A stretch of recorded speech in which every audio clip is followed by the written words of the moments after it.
சூரியகாந்தி பூ வாங்குனதெல்லாம் பார்த்துட்டு எல்லாரும் வருத்தப்பட்டு நின்னுட்டு இருக்காங்க. அப்ப மகா இருந்துகிட்டு, "இதுக்கெல்லாம் காரணம் அந்த சிந்துவா தான்க்கா இருக்கணும். நேத்து நம்ம சந்தோஷத்த பார்த்துட்டு பொறுக்க முடியாம இப்படியெல்லாம் பண்ணியிருப்பான்னு நெனைக்கிறேன்க்கா" அப்படின்ட்டு எங்க மகா சொல்றாங்க. உடனே அன்னபூர்ணி இருந்துட்டு, "அவ பண்ணாலும் பண்ணுவா. அப்படிப்பட்ட ஆளு தான்" அப்படின்னு சொல்லிட்டு செம கோவத்தோட வீட்டுக்கு போறாங்க. இந்த நேரத்துல ஆறுமுகம் இருந்துட்டு, "சிந்து எதுக்கு இப்படிலாம் பண்ண போறா? சித்தி நீங்க வேற அம்மாகிட்ட இப்படிலாம் சொல்லிக்கிட்டு இருக்கீங்க" அப்படின்னு ஆறுமுகம் சொல்றாங்க. ஆனா அன்னபூர்ணி அவ செஞ்சாலும் செய்வா. மகா மேல எதுக்கு குத்தம் சொல்றா? அப்படின்னு சொல்லிட்டு கேட்குறாங்க.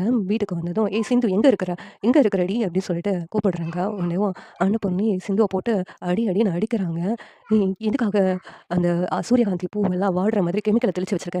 என்ன காரியம் பண்ணி வச்சிருக்க?" அப்படி சொல்லிட்டு சொல்றாங்க. உடனே "நான் ஒண்ணும் பண்ணல அத்த" அப்படின்னு சொல்ல சொல்ல போட்டு அடிக்கிறாங்க அன்னபூர்ணியும் மகாவும் சேர்ந்துட்டு. இதெல்லாம் பார்த்துட்டு பொறுக்க முடியாத சிவா இருந்துகிட்டு, "இங்க பாருங்க பெரியம்மா, சிந்து பண்ணியிருக்க மாட்டா. சிந்துவ எதுக்கு போட்டு அடிக்கிறீங்க?" அப்படின்னு சொல்லிட்டு கேட்குறாங்க. "நீ ஏறியா? உனக்கு ஒண்ணும் தெரியாதுயா? இவ தான்யா பண்ணியிருப்பா. இவ பொய் சொல்றதுல ரொம்ப தேர்ச்சி பெற்றவள்ல. அதனால கண்டிப்பா இவ தான் பண்ணியிருப்பா" அப்படின்னு சொல்லிட்டு சொல்றாங்க. "பெரியம்மா அவ பண்ணியிருக்க மாட்டா. அவள அடிக்காதீங்க" அப்படின்னு சொல்லிட்டு சொல்றாங்க. "சிந்து என் பொண்டாட்டி யாரும் அடிக்கிறத பார்த்துட்டு என்னால சும்மா இருக்க முடியாது" அப்படின்னு சொல்லிட்டு சிவா சொன்னதும் அன்னபூர்ணி அதிர்ச்சி ஆகுறாங்க.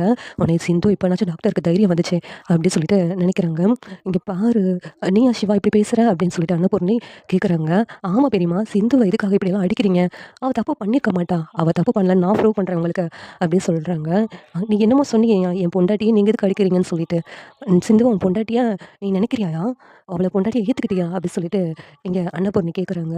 "ஆமா பெரியம்மா, சிந்துவ நான் மனசார பொண்டாட்டிய ஏத்துக்கிட்டேன்" அப்படின்னு சிவா தைரியமா சொல்றாங்க. "அவ தப்பு பண்ணலன்னு நான் உங்க முன்னாடி நிரூபிச்சு காமிக்கிறேன் பெரியம்மா" அப்படின்னு சொல்லிட்டு அன்னபூர்ணி கிட்ட சவால் விடுறாங்க. இங்க சிந்துக்கு ரொம்ப சந்தோஷமாயிருது. இந்த சீரியல் எப்படி இருந்தா நல்லாருக்கும்னு நீங்க நினைக்கிறீங்கன்னு கமெண்ட் பண்ணுங்க. இந்த வீடியோ பிடிச்சிருந்தா லைக் பண்ணுங்க, ஷேர் பண்ணுங்க, சப்ஸ்கிரைப் பண்ணுங்க. Thank you.